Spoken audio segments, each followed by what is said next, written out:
మీకు ఎప్పుడైనా ఇలా అనిపించిందా?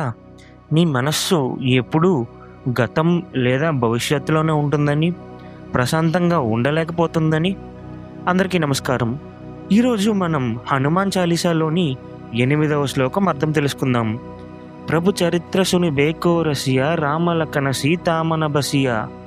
ఈ శ్లోకం మనకు చెప్పేదేమిటంటే, హనుమంతుడు ఎప్పుడూ శ్రీరాముని కథలను వినడంలో ఆనందం పొందేవాడు. ఆయన మనసులో ఎప్పుడూ రాముడు, లక్ష్మణుడు, సీతమ్మ మాత్రమే ఉండేవారు. ఇక్కడ అసలు అర్థం ఏమిటంటే, మన మనస్సు ఎక్కడ ఉంటుందో మన జీవితం కూడా అక్కడికే వెళ్తుంది. ఇప్పుడు మన కథలోకి వస్తే, ఆ వ్యక్తి ఇప్పుడు తన జీవితాన్ని మార్చుకోవడం ప్రారంభించాడు. కానీ అతని మనసు ఇంకా ప్రశాంతంగా లేదు. కొన్నిసార్లు గతం గుర్తుకొస్తోంది, కొన్నిసార్లు భవిష్యత్తు గురించి భయం వేస్తోంది.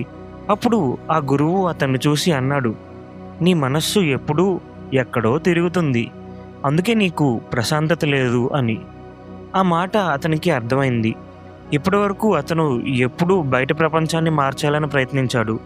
కానీ ఇప్పుడు మొదటిసారి తన మనస్సు నియంత్రించడం ప్రారంభించాడు.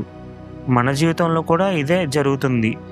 ప్రశాంతంగా లేకపోతే ఏ విజయం వచ్చినా ఆనందం ఉండదు. హనుమంతుల్లా మన మనస్సును మంచి ఆలోచనలతో నింపితే మన జీవితం ప్రశాంతంగా మారుతుంది. ఈ రోజు నుంచి మీ మనస్సు గమనించండి. దాన్ని భయం, నెగిటివిటీతో కాదు, మంచి ఆలోచనలతో నింపండి. అప్పుడు మీ జీవితంలో నిజమైన ప్రశాంతత వస్తుంది. జై హనుమాన్. ఇలాంటి మరిన్ని విషయాలు నేర్చుకోవడానికి మా ఛానల్ను సబ్స్క్రైబ్ చేయండి.